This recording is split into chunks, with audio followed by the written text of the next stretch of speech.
I'm Rebecca, 34, standing in my father's lawyer's office as my brother Marcus laughs at my inheritance. An old house? That's what you get while I get the multi-million-dollar business? His smug face burns into my memory as Mr. Patterson hands me the house keys. Dad always favored Marcus, the business genius son, while I was just the artistic daughter. The Victorian house needs major repairs, and Marcus knows it. What my brother doesn't know is that Dad's lawyer just slipped me a sealed envelope with a handwritten note. Don't open until you're alone in the basement. If you're watching this and have ever felt underestimated by family, you know that hollow feeling in your chest.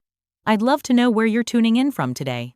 Drop your location in the comments and hit that subscribe button if you want to hear how this family drama unfolds. Trust me, karma has a way of showing up when you least expect it. Our family story started long before that day in the lawyer's office. My father, William Matthews, built his construction company from scratch over 40 years. By the time he passed away at 68, Matthews Construction was worth approximately $7 million. We weren't always wealthy, though. Dad started with just a pickup truck and a toolbox, working 16-hour days while Mom raised us in a modest suburban home. Mom, Eleanor, was the heart of our family. She was a kindergarten teacher before I was born but gave it up to raise Marcus and me. She was the one who noticed my artistic talents early on, buying me sketchbooks and colored pencils when Dad thought they were a waste of money. When I was accepted to art school with a partial scholarship, Mom was the one who convinced Dad to help with tuition. "She has a gift, William," she'd say. "Just like you have yours." Marcus was 2 years older than me and seemed born for the business world. By age 10, he was selling lemonade with a pricing strategy. In high school, he was already interning at Dad's company during summers. Dad beamed with pride at everything Marcus did.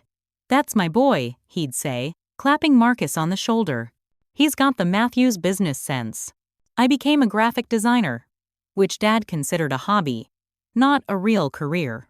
When I landed a junior position at a prestigious agency in New York, he barely acknowledged it.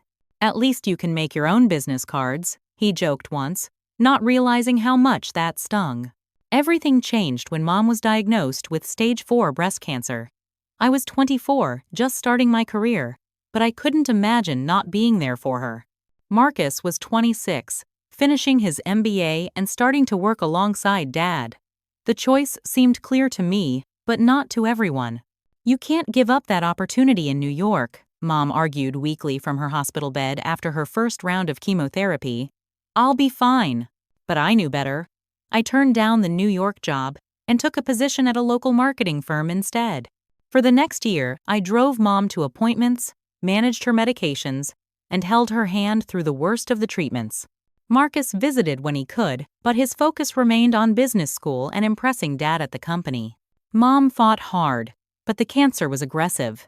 Near the end, it was just me and her most days. Marcus would swing by after work, bringing takeout and sitting with her for an hour or two. Dad buried himself in work, coming home late and leaving early. I think it was his way of coping. The night Mom died, I was alone with her. Marcus was at a business dinner with Dad and potential clients. Her last words to me were, "Take care of yourself too, Becca. Promise me." After Mom's funeral, Dad became even more distant from me while growing closer to Marcus. It was like without Mom there to bridge the gap between us, he didn't know how to connect with his artistic daughter. Meanwhile, Marcus was thriving at the company, being groomed to take over someday. As years passed, Marcus's attitude toward me changed too.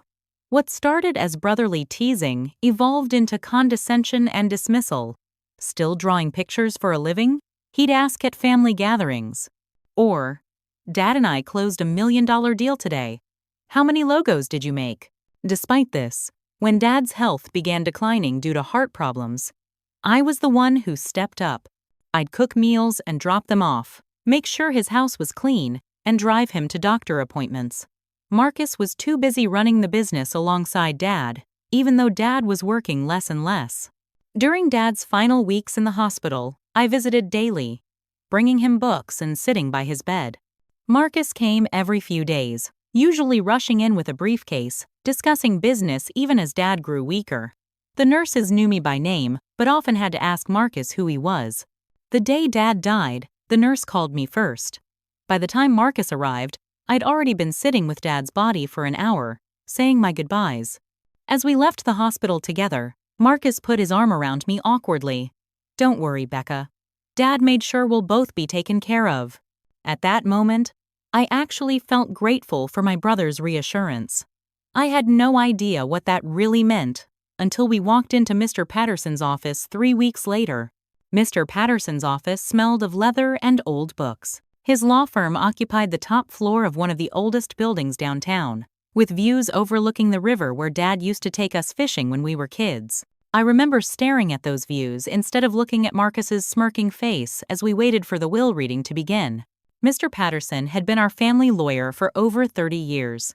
He'd drafted Mom and Dad's wills, handled business contracts, and even helped me with the lease on my apartment once. His silver hair and round glasses gave him a grandfatherly appearance, but his eyes were sharp as he arranged the documents on his mahogany desk. "Thank you both for coming," he began formally.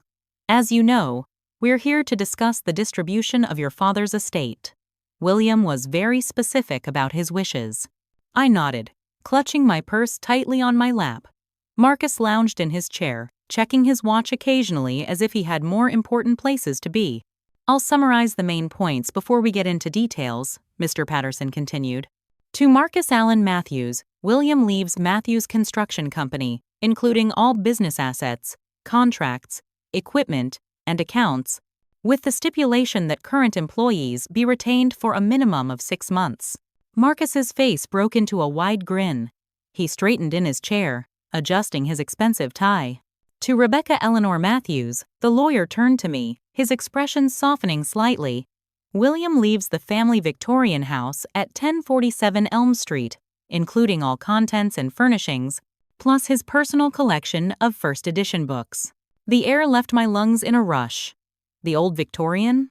Dad's childhood home that had been sitting mostly vacant for years? I knew exactly what it was worth compared to the business. And so did Marcus, whose poorly concealed snort of laughter confirmed it. "That's it?" I asked, my voice small. Mr. Patterson looked at me with an expression I couldn't quite read. "There are some personal effects to be distributed as well. Your mother's jewelry to you, Rebecca. William's watches and cufflink collection to Marcus." Marcus was already pulling out his phone, typing messages, barely paying attention to the rest of the reading. "When can I sign the business transfer papers?" he interrupted. Mr. Patterson's lips thinned slightly. "We'll get to that shortly. There are some conditions to discuss." While the lawyer walked Marcus through some details about the business transition, I sat in stunned silence. The house was worth maybe $400,000 in its current condition, needing at least $200,000 in renovations to be truly livable. The business was worth $7 million at minimum.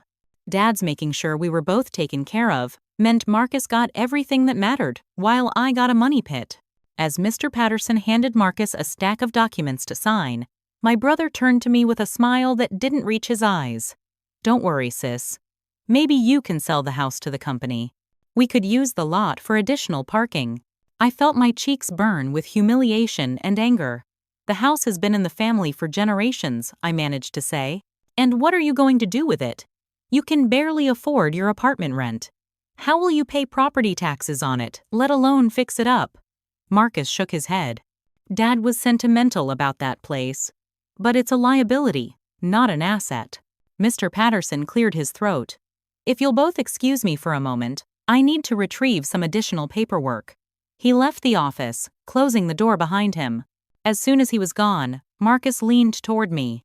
"Look, I'll give you $250,000 for it. That's being generous, considering the condition it's in." "It's worth more than that," I replied, though I wasn't actually sure. "Fine, think about it. I'm celebrating with some investors tonight. Big plans for Matthews Construction." He stood, adjusting his suit jacket. "Dad knew what he was doing, Becca. I built that business alongside him while you were drawing pictures. This is fair." Before I could respond, Mr. Patterson returned. He handed Marcus the final documents to sign, then turned to me with a large manila envelope. "The deed to the property, keys, and some additional documents your father wanted you to have," he explained, passing it to me. "Then, With Marcus momentarily distracted by a phone call, Mr. Patterson slipped a smaller envelope into my hand under the desk. "Your father asked me to give you this privately," he whispered. "Don't open until you're alone in the basement." I stared at him, confused, but he had already turned back to Marcus. 20 minutes later, it was over. Marcus left without saying goodbye, already talking loudly on his phone about a celebration dinner. I sat alone in my car in the parking lot, tears streaming down my face, the mysterious envelope burning a hole in my purse. After composing myself, I drove toward the old Victorian house that was now, for better or worse, mine. The Victorian stood on a corner lot in the oldest part of town, its ornate gables and wraparound porch giving it a storybook quality despite the peeling paint and overgrown garden. I parked in the cracked driveway and sat for a moment, taking it in. Grandpa Matthews had bought this house in the 1950s, raising Dad and his siblings here. After Grandma died, Grandpa moved to Florida, and Dad kept the house, using it mostly for storage and occasional family gatherings. The last time I'd been inside was for Thanksgiving 5 years ago, when Dad had attempted a family holiday that ended with Marcus and him talking business while I washed dishes alone in the kitchen. Typical. The front porch steps creaked under my weight. The key stuck in the lock, requiring a jiggle and firm push before the heavy oak door swung open with a groan. The smell hit me immediately. Dust, old wood, and something sweeter, like the lingering ghost of Grandma's rose perfume. The entryway opened to a grand staircase with an intricately carved banister. To the right, the formal living room held furniture draped in white sheets like silent ghosts. To the left, the dining room with its built-in china cabinets still displaying Grandma's collection of blue willow plates. I moved slowly through the first floor, pulling sheets off furniture to reveal Victorian sofas, heavy wooden tables, and antique lamps. Every room held memories. The corner where I'd sit drawing while adults talked. The window seat where Mom would read to me. The fireplace where Dad once showed me how to roast chestnuts. In the back of the house, I found Grandma's baby grand piano, the only piece not covered in sheets. I ran my fingers over the yellowed keys, remembering the lessons she'd given me when I was 8. I'd shown some talent, but Dad refused to pay for formal lessons. "Music is a hobby, not a career," he'd said, just as he'd later say about art. The kitchen had been updated sometime in the 1972 but was now hopelessly dated with avocado-colored appliances and linoleum flooring curling at the edges. Still, the bones were good. The cabinets were solid oak, and the kitchen window overlooked what had once been Grandma's beautiful garden, now wild and overgrown. I climbed the creaking stairs to the second floor, where 4 bedrooms and 2 bathrooms waited. The master bedroom still held Grandpa and Grandma's massive 4-poster bed. Another room had been Dad's as a boy, the walls still adorned with faded baseball pennants and model airplanes hanging from the ceiling. In what must have been a guest room, I found boxes of old family photos and letters. I spent an hour sitting on the dusty floor, reading through correspondence between my grandparents during the brief time they were separated while Grandpa served in Korea. Their words were so loving, so full of longing for each other. It was a stark contrast to my parents' marriage, which had always seemed more practical than passionate.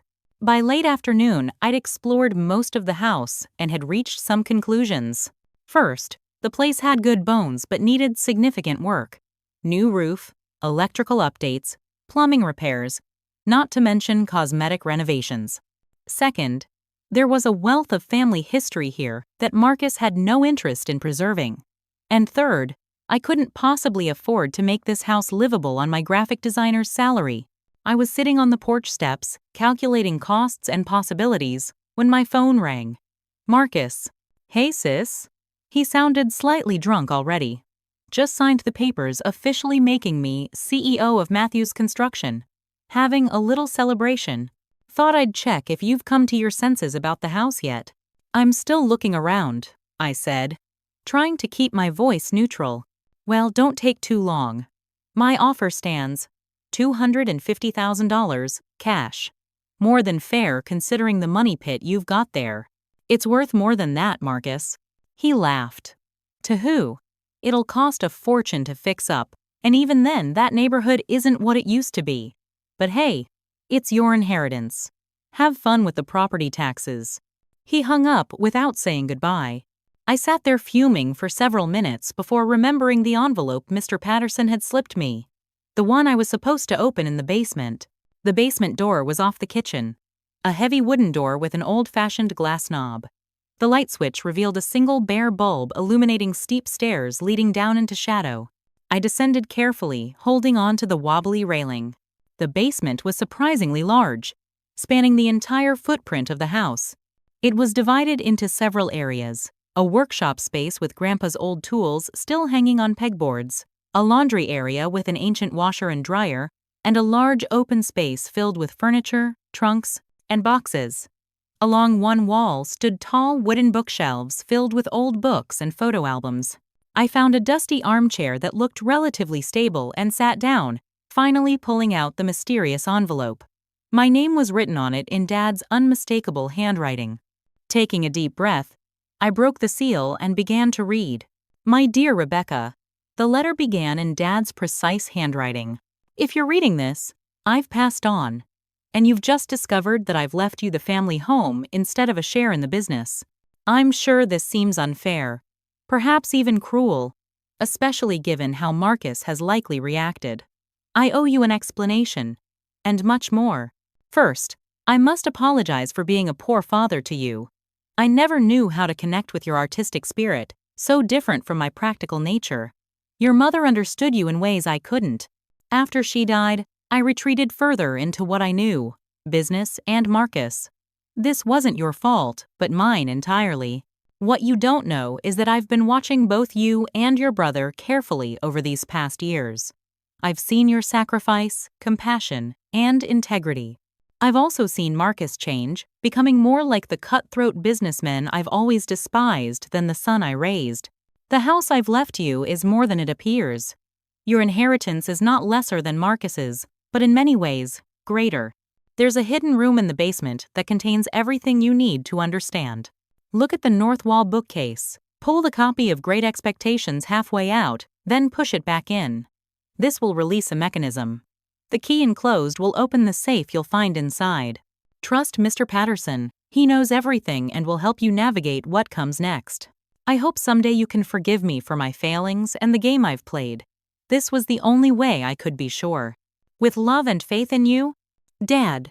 Enclosed with the letter was a small brass key on a faded red ribbon. I sat motionless for several minutes, my mind reeling. A hidden room? A safe? What kind of game had Dad been playing? I stood shakily and approached the north wall bookcase. It was tall, reaching almost to the ceiling, filled with old hardcover books. I found Great Expectations on the third shelf, its leather binding cracked with age. Following Dad's instructions, I pulled it halfway out, then pushed it back in. For a moment, nothing happened. Then I heard a soft click, and the entire bookcase shifted slightly. I pushed against its edge, and it swung inward like a door, revealing a small room beyond. My heart hammered in my chest as I stepped inside. The hidden room was perhaps 10 feet square, lined with metal filing cabinets, a small desk, an old computer, and a safe mounted on the wall.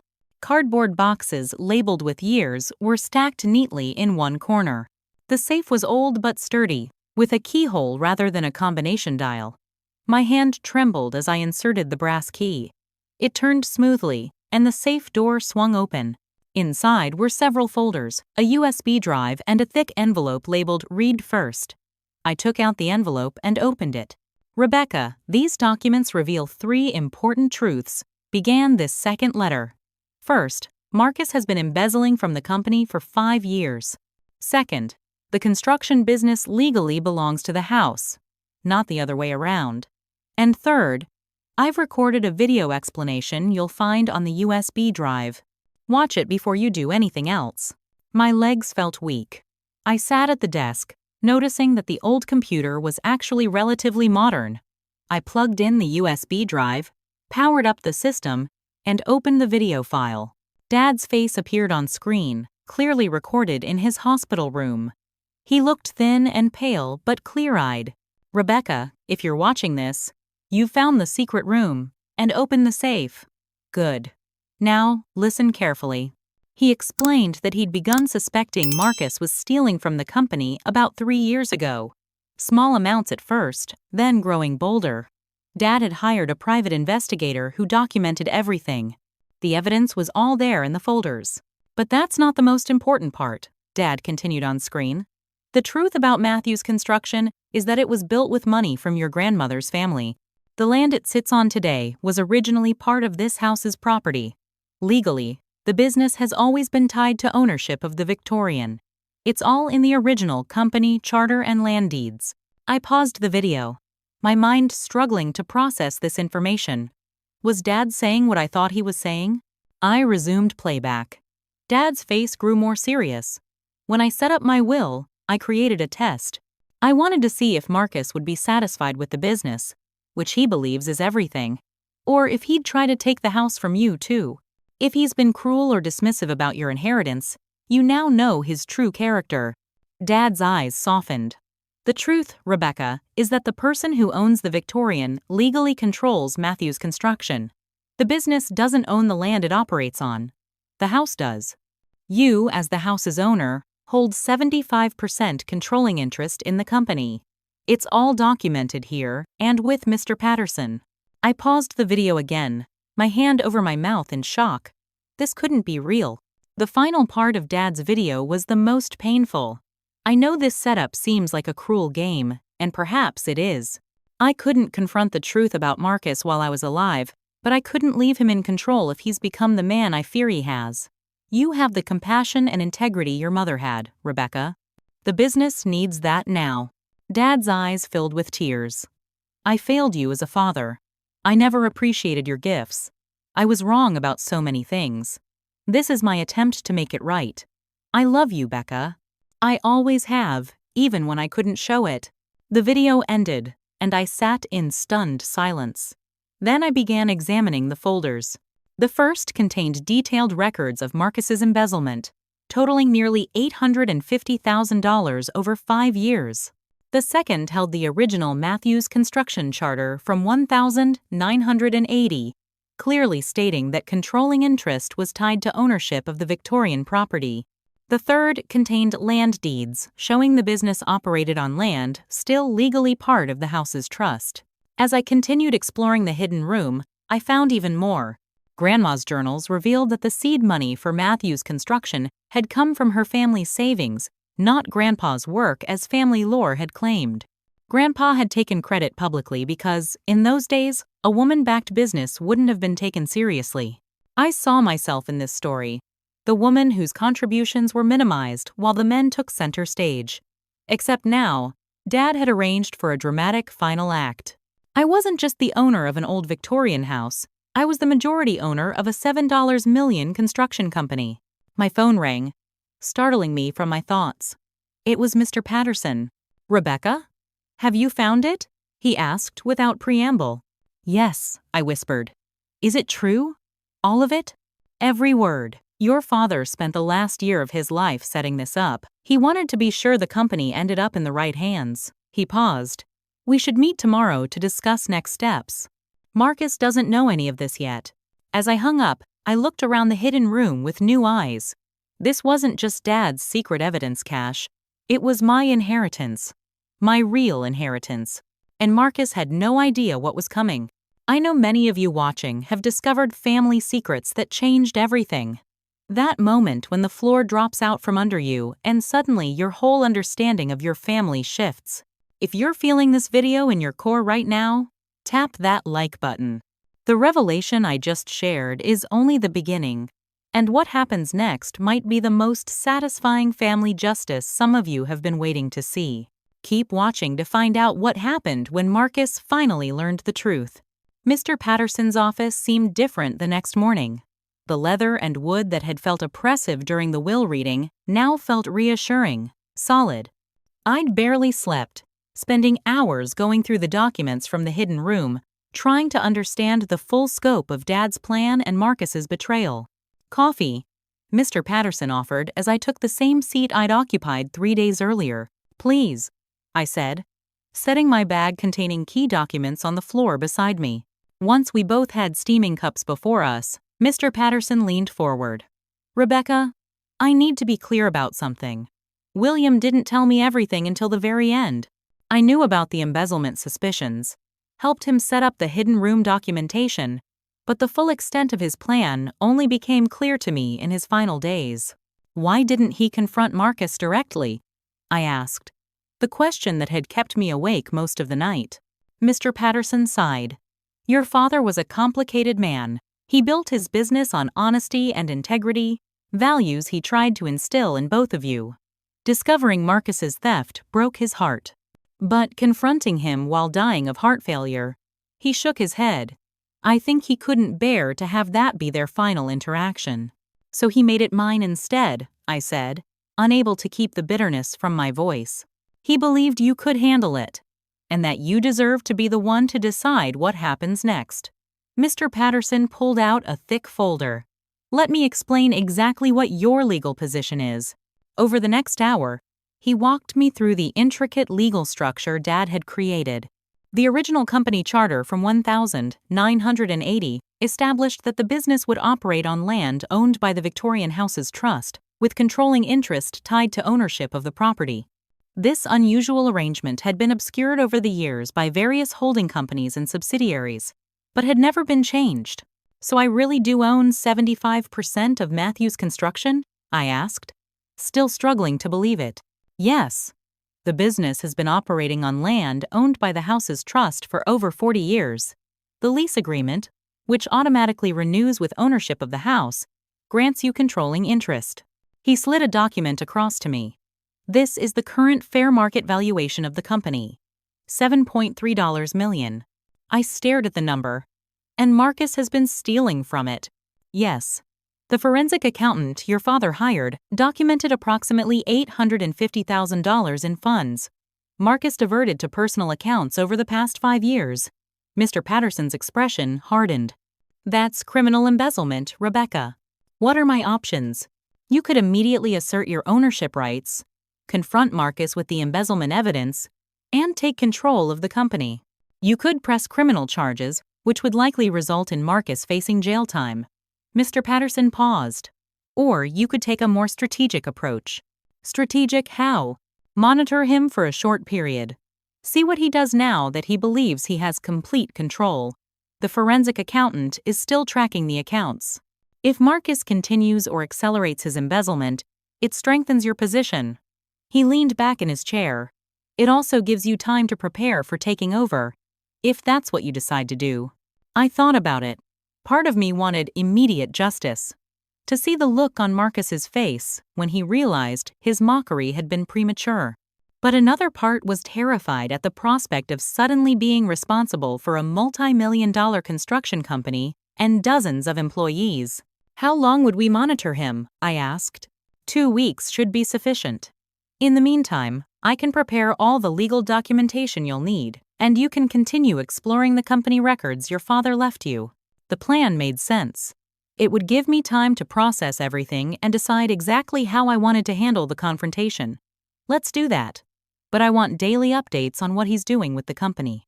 Mr. Patterson nodded. "I can arrange for you to have remote access to the company's management systems. William set it up before he died but never activated it." As we finalized our strategy, Mr. Patterson assigned a forensic accountant named Diana Chen to analyze the embezzlement evidence and monitor current activity. She would provide daily reports on Marcus's financial decisions. "One more thing," I said as our meeting concluded.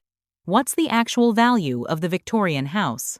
Marcus offered me $250,000 for it. Mr. Patterson smiled for the first time that day. The property was recently appraised at $1.2 million, despite its condition. The historical designation and large lot in that area make it extremely valuable. If renovated, it could be worth close to $2 million. Another of Marcus's lies exposed. I wasn't surprised. I spent the next week dividing my time between my regular graphic design work and exploring the hidden room's contents. The more I discovered, the more I understood about my family's true history. Grandmother's journals revealed that she had come from money, her family owning several properties around town. When she married Grandpa Matthews, a carpenter with dreams of his own business, her parents had gifted them the Victorian and provided startup capital for what would become Matthews Construction. But in the 1,950 seconds, a woman couldn't be seen as a business owner, so publicly, it became Matthews Family Construction, with Grandpa as the face of the company. I also found evidence that Dad had always planned for both Marcus and me to run the company together. Early drafts of his will, from before Mom died, showed an equal split of both the business and the house. Something had changed his mind over the years, leading to the elaborate test he'd ultimately designed. On the 10th day of our monitoring period, I received an alarming call from Diana Chen. "Rebecca, Marcus has begun transferring substantial company assets to personal accounts," she reported. "He's also initiated conversations with Westlake developers about potentially selling the business." Selling it? I was shocked. He's only owned it for a week and a half. Based on the communications we've accessed, it appears he's been planning this for months, even before your father died. The offer is for $5 million, well below market value. I called Mr. Patterson immediately. "We need to move faster than we planned." Before he could respond, my phone beeped with another call. "Marcus." I told Mr. Patterson I'd call him back and switched over. "Hey, Becca." Marcus sounded irritatingly cheerful. "I've been thinking about the house. I'll raise my offer to $300,000. That's my final price, though." "I'm still settling in," I replied, trying to keep my voice steady. "It's got more potential than I initially thought." "Don't be stupid," his tone hardened. "You can't afford to renovate that place. The property taxes alone will bleed you dry. Take the money while it's on the table." "I need more time," I said. "Time for what? To delude yourself? Dad left you a burden, Becca. I got the valuable asset. That's just how it is. He knew you couldn't handle the business." I bit my tongue to keep from revealing everything I now knew. "I'll let you know my decision soon.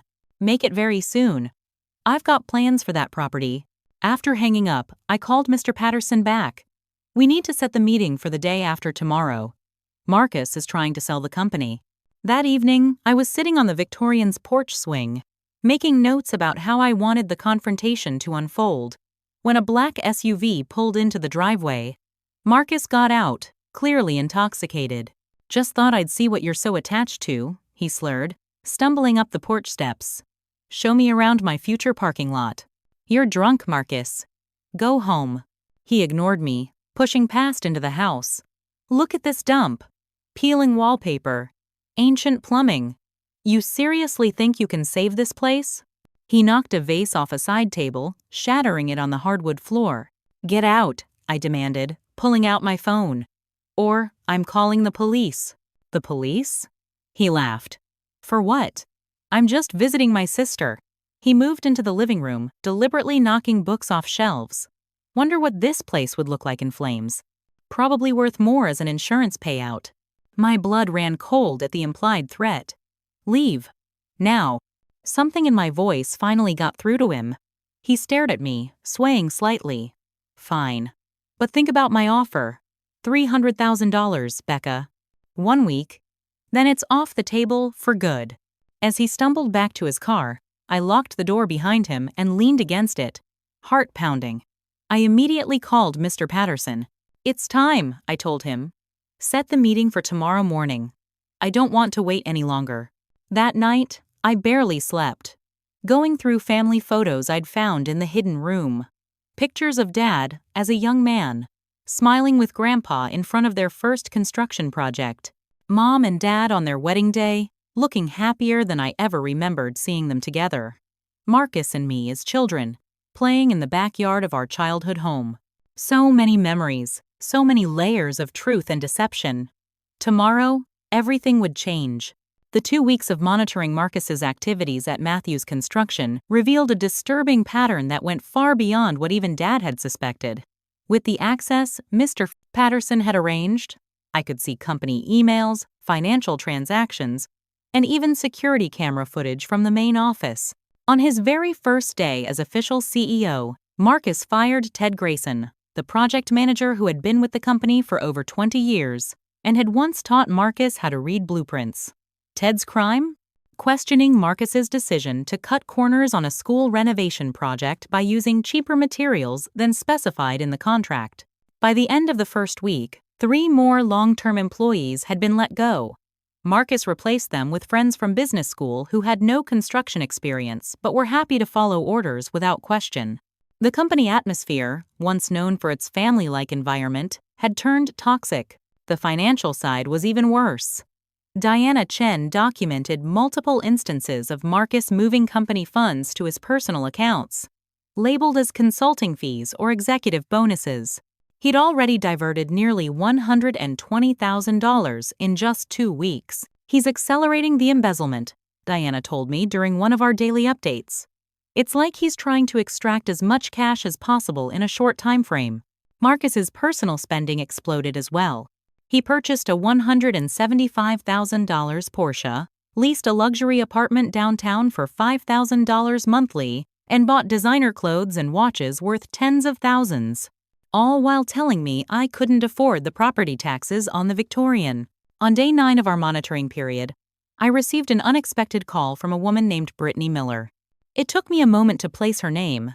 Marcus's girlfriend of about 6 months, a marketing executive he'd met at a business conference. "Rebecca, I hope you don't mind me calling.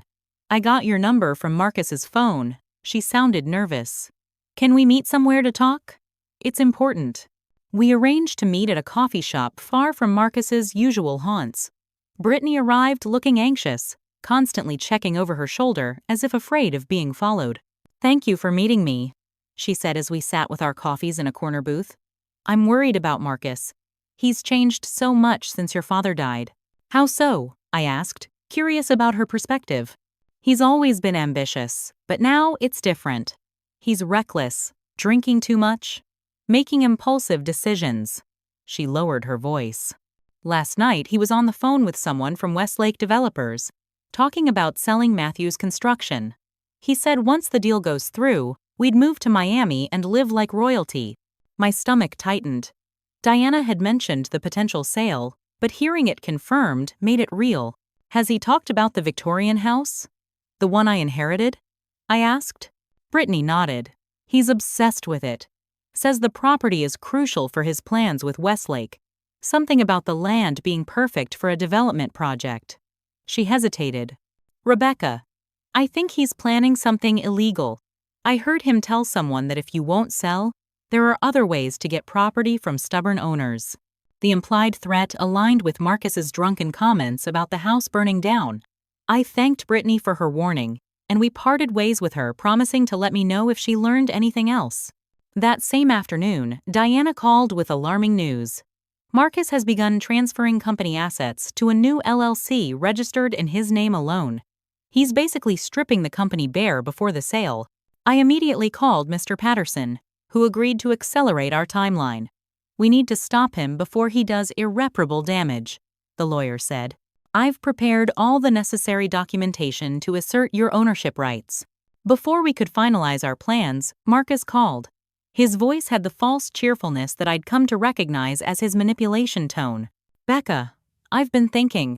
The Victorian means something to you. I get that now. Family, history, and all. So my absolutely final offer is $350,000. That's generous considering the neighborhood and condition." "I need to think about it," I said, playing for time. His tone instantly hardened. "Don't think too long.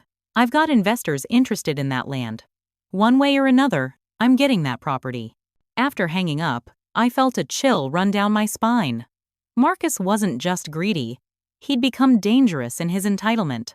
That evening, as I was documenting the latest findings from Diana in the hidden room, I heard a car door slam outside. I went to the window and saw Marcus's new Porsche parked haphazardly in the driveway. He stumbled toward the house, clearly intoxicated again. I barely had time to close and lock the hidden room before he was pounding on the front door. When I didn't answer immediately, he used his old key that Dad had given him years ago. "Becca," he shouted, his words slurred. "Where are you? We need to talk." I met him in the entryway. my phone in hand with 911 pre-dialed. Marcus, you're drunk. Go home. Not until we settle this. He waved an envelope. I brought the papers, $350,000. Sign now, and it's done. I'm not selling, I said firmly. Especially not when you're in this state. His face contorted with rage. You ungrateful little. He grabbed a crystal vase from the entryway table and hurled it against the wall, sending shards of glass flying. Dad built that company from nothing. I worked alongside him for years while you were coloring pictures. And now you won't even sell me a house you can't afford to keep? I backed toward the kitchen, keeping my distance from his unpredictable anger. The house has been in the family for generations. I'm not letting it become a parking lot. You think you know everything, he sneered, following me. Poor artistic Becca. Always misunderstood. You have no idea what's really going on. I think I do, I said, my phone recording his tirade. You're trying to sell the company Dad built. You've been embezzling money for years. You've fired loyal employees and hired your drinking buddies. Marcus froze, momentarily thrown off balance by my knowledge. Then his expression turned calculating. Who's been talking to you? That bitch Brittany? It doesn't matter. I know what you're doing, Marcus. He approached me slowly, his voice dropping to a threatening whisper. Listen carefully. By this time next week, I'll own this property one way or another. If you make this difficult, you'll regret it. He swept his arm across the kitchen counter, sending dishes crashing to the floor. Consider that a preview. As he stormed out, slamming the door so hard a picture fell off the wall and shattered, I stood shaking in the kitchen. This wasn't just about money anymore. Marcus had become someone I didn't recognize, someone dangerous. I called Mr. Patterson immediately. It can't wait any longer. Marcus just threatened me in my own house. I recorded it. I'll set the meeting for tomorrow morning, 9 a.m., he replied gravely. Send me the recording. And Rebecca? Don't stay in the house tonight. Go somewhere Marcus wouldn't think to look. I packed an overnight bag and drove to a hotel on the other side of town, checking in under my middle name. As I sat on the anonymous hotel bed, I reviewed the documents I'd bring to tomorrow's meeting and rehearsed what I would say to my brother when the truth was finally revealed. Tomorrow would change everything. The thought was both terrifying and strangely liberating. The law firm's largest conference room felt unnaturally quiet as I sat beside Mr. Patterson, waiting for Marcus to arrive. We had deliberately scheduled the meeting early, knowing Marcus rarely started his workday before 10. Making him rush would put him slightly off balance from the beginning, a small tactical advantage. I wore my most professional outfit, a charcoal gray suit I usually reserved for client presentations, with a simple silver necklace that had been Mom's. My hair was pulled back neatly, and I'd applied minimal makeup. I wanted to look composed, serious, and in control, even though my heart was pounding so hard I was sure everyone could hear it. At 9:07, Marcus strode in with a man I didn't recognize, presumably his lawyer. My brother looked irritated at the early hour, but smugly confident in an expensive suit that still had the price tag impression visible on one sleeve. He'd clearly bought it recently with company money. This better be important, he said by way of greeting, not bothering to introduce his attorney. I have actual business to attend to, unlike some people. He glanced dismissively at me. Thank you for coming, Mr. Matthews, Mr. Patterson said formally. This is indeed important. Please, have a seat. Marcus and his lawyer sat across from us. The lawyer, a slick-looking man with too much cologne, immediately placed a document on the table. We might as well get to the point. My client has prepared a very generous offer for the property at 1047 Elm Street. $350,000. Well above market value considering its condition. Mr. Patterson smiled slightly. We're not here to discuss a property sale. We're here to discuss Matthews Construction Company. Marcus frowned. What about it? I own the company. It's no longer any of Rebecca's business. That's precisely what we need to clarify. Mr. Patterson slid a document across the table. This is the original company charter for Matthews Construction, dated 1980. Marcus's lawyer picked it up, scanned it, then passed it to Marcus with a confused expression. What am I looking at? Marcus demanded. Page 3. Paragraph 4. Mr. Patterson said calmly. I watched my brother's face as he read the critical section. His expression shifted from annoyance to confusion, then to disbelief. This can't be right, he muttered. It says the company operates on land owned by the Victorian House Trust, with controlling interest tied to ownership of the property. That's correct, Mr. Patterson confirmed. Matthews Construction was established on land that was originally part of the Victorian property.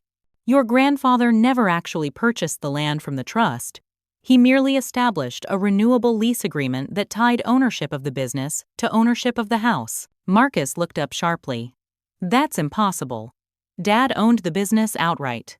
He left it to me in his will. He left you his share of the business, Mr. Patterson corrected. But due to the original charter, which was never amended, the controlling interest, 75% to be precise, belongs to the owner of the Victorian house. The color drained from Marcus's face as the implication became clear.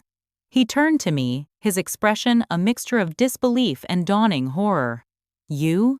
I nodded, finding my voice. I own 75% of Matthews Construction, Marcus. I have, since the moment Dad died. His lawyer grabbed the document for a second look. This can't be legally binding after all these years. It would have been updated, transferred. Mr. Patterson slid another document across. The land deed and lease agreement, showing continuous renewal through the present day. And this, he added a third document, is the current business registration with the state, which references the original charter. Marcus stood abruptly. This is fraud. Some kind of trick you and this ambulance chaser cooked up. He pointed accusingly at me. It's not a trick, Marcus. Dad set it up this way deliberately. I opened my laptop and turned it to face him. He left me this video explaining everything. The room fell silent as Dad's face appeared on screen. We watched as he explained the true ownership structure and his reasons for the arrangement. I wanted to see if Marcus would be satisfied with the business, which he believes is everything, or if he'd tried to take the house from you too. If he's been cruel or dismissive about your inheritance, you now know his true character. Marcus's face contorted with rage. Turn it off. This is all bullshit. Dad was senile at the end. I stopped the video. There's more, Marcus. Dad suspected you were stealing from the company. He hired a forensic accountant to investigate. Mr. Patterson placed a thick folder on the table. Documentation of approximately $850,000 in embezzled funds over 5 years, continuing through the present day. Marcus's lawyer looked alarmed, flipping through the evidence with increasing concern. Mr. Matthews, you never mentioned any of this to me. Because it's fabricated, Marcus shouted, though his voice lacked conviction. Sweat had begun to bead on his forehead. It's not fabricated, I said quietly. We have bank records, transfer authorizations with your signature, even emails where you discussed hiding the transactions. So what? Marcus's voice turned desperate. Dad paid me less than I deserved. I was doing all the work. He owed me. Embezzlement is a criminal offense, Mr. Patterson stated. The documentation has not been turned over to authorities. Yet. Marcus sank back into his chair, the fight visibly draining out of him. What do you want? He asked, not looking at me. I want what's rightfully mine, I replied. Control of the company and repayment of the embezzled funds. His head snapped up. You? Run the company? You don't know the first thing about construction. I know not to steal from the family business. I know not to fire loyal employees who question unethical decisions. I know not to sell the company that Dad built from the ground up to the first buyer who comes along. Marcus paled further. How did you know about Westlake? We've been monitoring your activities for the past 2 weeks, Mr. Patterson explained. Every email, every financial transaction, every meeting. Marcus's lawyer cleared his throat uncomfortably. I think I need a moment alone with my client. Of course, Mr. Patterson agreed. As they stepped out of the conference room, I let out a shaky breath I hadn't realized I was holding. He looked scared, I whispered. He should be, Mr. Patterson replied. He's facing potential criminal charges and the loss of everything he thought he had. 10 minutes later, Marcus and his lawyer returned. My brother looked defeated, the arrogance gone from his posture. What are your terms? His lawyer asked stiffly. Mr. Patterson outlined our proposal. Marcus would formally acknowledge my 75% ownership of Matthews Construction. He would resign as CEO but could remain as a consultant with strict oversight. He would repay the embezzled funds over 5 years, secured by a lien against his personal assets. If he agreed to these terms, we wouldn't pursue criminal charges. And if I refuse? Marcus asked, a hint of his old defiance returning. Then tomorrow morning, the district attorney will receive all of this evidence, I said firmly. Your choice. His lawyer whispered urgently in his ear. After a moment, Marcus nodded reluctantly. We'll agree to your terms, but I want it in writing that Rebecca won't pursue criminal charges if I comply, the lawyer said. Already prepared, Mr. Patterson slid a document across the table. As Marcus signed the papers with a shaking hand, I felt no triumph, only a profound sadness. This wasn't how things were supposed to be between siblings. Mom would have been heartbroken to see us like this. When the last document was signed, Marcus finally looked me in the eye. You planned this all along, didn't you? Played the victim while plotting behind my back? No, Marcus. I had no idea about any of this until after the will reading. Dad set it up, not me. I hesitated, then added softly, I would have happily shared everything equally if you'd just been decent about it. He scoffed, but I could see the uncertainty in his eyes. Dad always did favor you. Even when it seemed like he was ignoring you, you were the one he really believed in. He wanted to believe in both of us, I replied. He just couldn't bear to see what you'd become. Marcus stood abruptly. We're done here. My lawyer will handle the transition details. Without another word, he walked out, leaving his attorney to gather the documents. After they left, Mr. Patterson turned to me. Congratulations, Miss Matthews. You are now officially the majority owner and CEO of Matthews Construction Company. The reality of what had just happened finally hit me. I had gone from struggling graphic designer to company CEO in the span of 3 weeks. The responsibility was enormous, terrifying, and strangely exciting all at once. What happens now? I asked. Now, Mr. Patterson smiled. You build something even better than your father could have imagined. The first 3 months as CEO of Matthews Construction were the most challenging of my life. I went from designing logos and brochures to overseeing multi-million-dollar projects and managing dozens of employees. The learning curve was nearly vertical.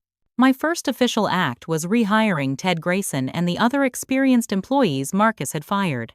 Ted's knowledge proved invaluable as I navigated the complexities of the construction industry. His loyalty to my father transferred to me, and he became my most trusted advisor. Your dad would be proud, Ted told me, after we successfully renegotiated a major contract that Marcus had nearly destroyed. You've got his integrity and your mother's people skills. That's a powerful combination. I established new company policies, emphasizing ethical practices, worker safety, and environmental responsibility. To everyone's surprise, including my own, these changes actually improved our profitability.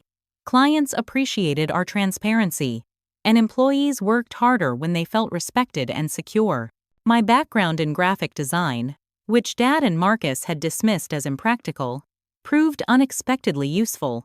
I led a complete rebranding of Matthews Construction, modernizing our logo, website, and marketing materials. The fresh approach helped us secure several new clients who had previously viewed the company as old-fashioned. Meanwhile, Marcus had taken the settlement and moved to Arizona, wanting distance from the humiliation of losing the company. Our lawyers handled the repayment arrangement, so we had no direct contact. According to Mr. Patterson, he had found a job with a smaller construction firm, though not in a leadership role. As the business stabilized under my leadership, I turned more attention to the Victorian house. I hired contractors to begin essential renovations, a new roof, updated electrical and plumbing systems, and structural repairs. I decided to live in the house during the renovations, setting up a comfortable bedroom and home office on the second floor while work progressed elsewhere. The hidden room in the basement became my personal archive as I continued discovering family history. One evening, while organizing a box of old photographs, I found a sealed envelope addressed to Dad in Mom's handwriting. It had never been sent. With trembling hands, I opened it. The letter was dated just weeks before Mom died. My dearest William, as my time grows shorter, I find myself thinking about the future you and our children will have without me. I worry especially about Rebecca and Marcus, and how their relationship with each other and with you will evolve. You and I have always seen our children differently.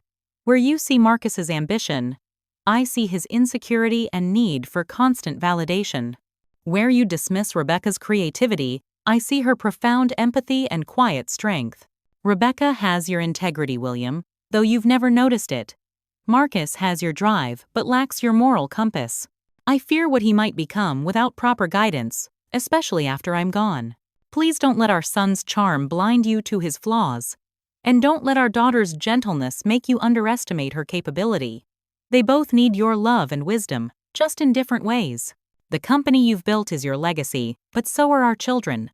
Remember that the true measure of success isn't in buildings constructed or money earned, but in the character of the people we leave behind. With all my love, Eleanor. Tears streamed down my face as I finished reading. Mom had seen it all so clearly. Had Dad ever found this letter? It seemed unlikely, as it had been tucked away in Grandma's things. Perhaps she had intended to give it to him, but never found the right moment before she passed. Inspired by Mom's words, I wrote a letter to Marcus and mailed it along with a copy of Mom's never-sent letter. I didn't expect a response, and none came, but it felt important to try to rebuild some kind of connection, however tenuous.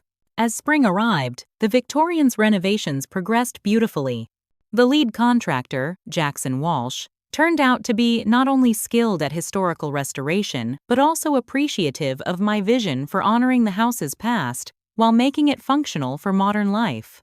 Most clients want to gut these old places, he told me as we discussed plans for the kitchen. It's refreshing to work with someone who values the history.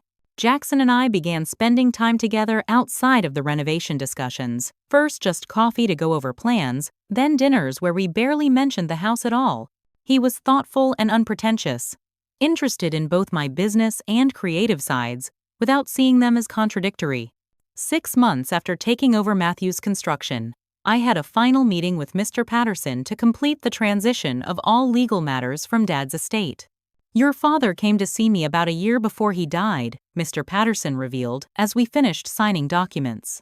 He said he'd made a mistake in how he'd raised you and Marcus, especially after your mother passed. He wanted to make it right, but wasn't sure how. Hence the elaborate inheritance setup, I said, still not entirely sure how I felt about Dad's methods.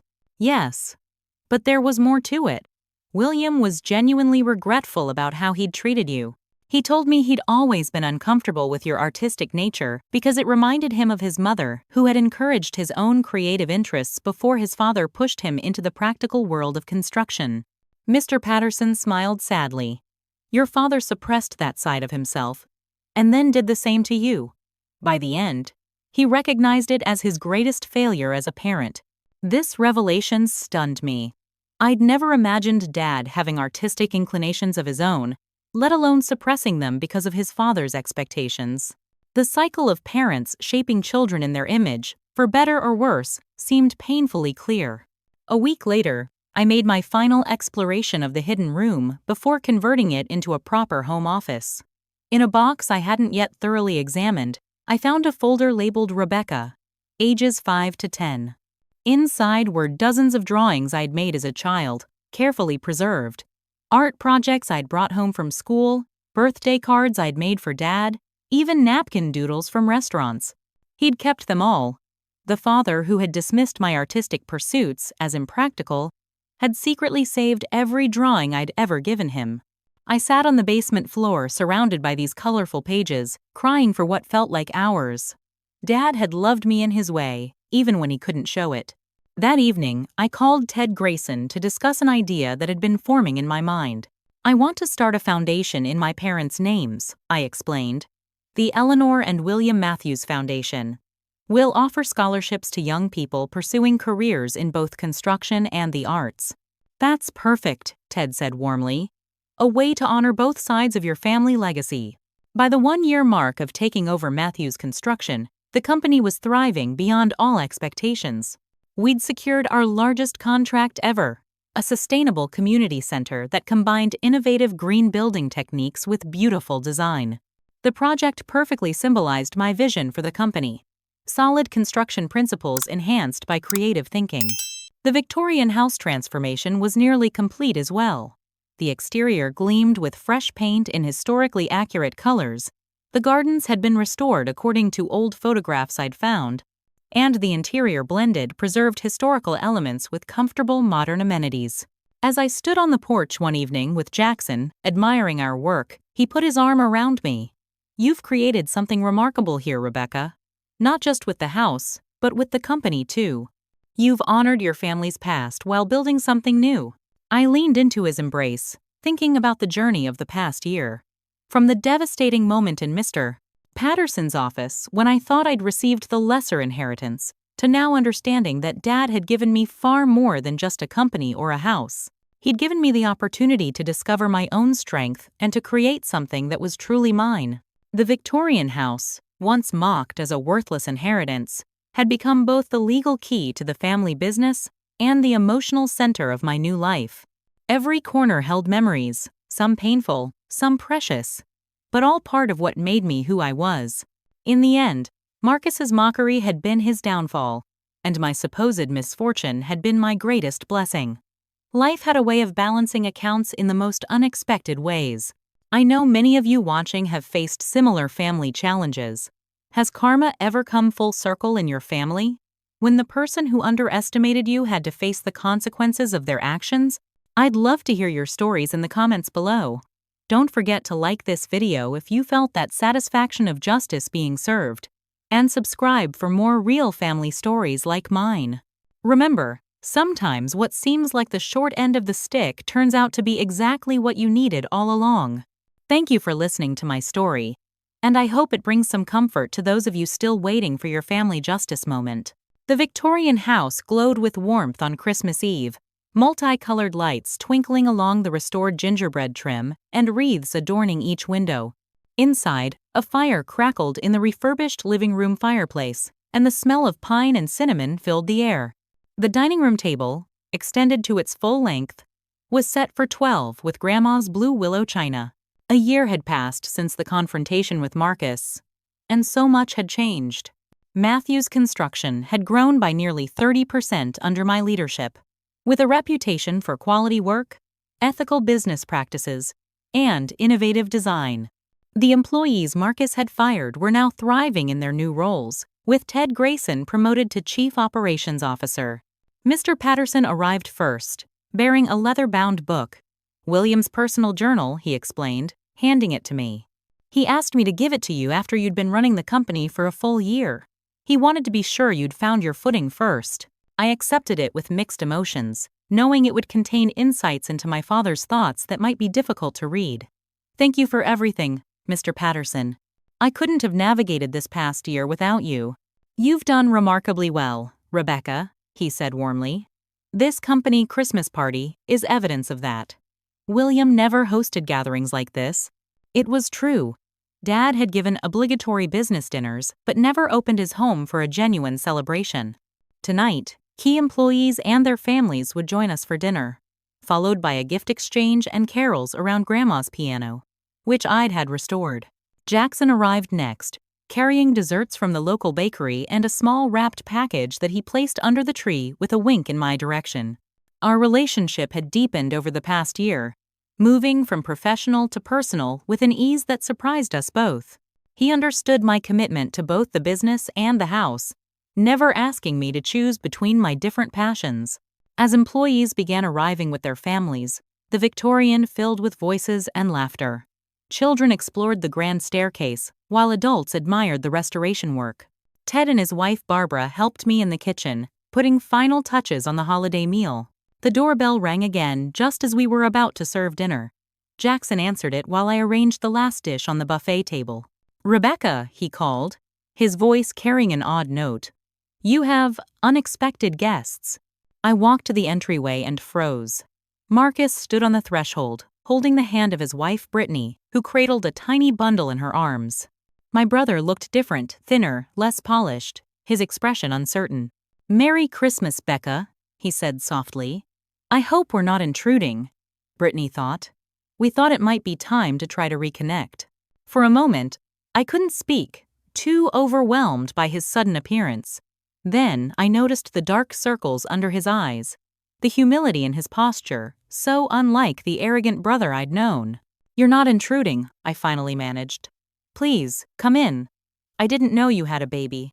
"This is Eleanor," Brittany said, adjusting the blanket to reveal a sleeping infant with a tuft of dark hair. "She's 2 months old." The name, Mom's name, brought tears to my eyes.